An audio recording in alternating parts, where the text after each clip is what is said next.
Nous demandons donc au Conseil des droits de l'homme de continuer d'examiner minutieusement la situation des droits humains au Burundi et de maintenir l'accent sur la justice et la redevabilité. Parce que c'est l'impunité qui continue au Burundi qui favorise la continuation de ces crimes. Si le Conseil décide de ne pas renouveler le mandat de la commission d'enquête, alors il devrait s'assurer que le mécanisme qui remplace la commission est tout aussi capable de faire un travail indépendant d'enquête et de suivi des violations et de publier des rapports réguliers, mais s'assurer aussi qu'il a les ressources suffisantes pour le faire.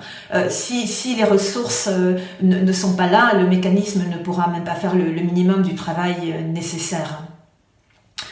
Enfin, le Conseil des droits de l'homme ne devrait changer sa stratégie envers le Burundi que s'il observe des progrès mesurables, concrets et durables.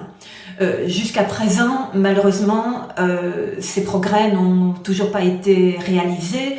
Non seulement cela, mais le gouvernement burundais est dans le déni par rapport à l'absence de justice pour ces crimes et a refusé dès le départ de collaborer avec la commission d'enquête ou d'autres mécanismes.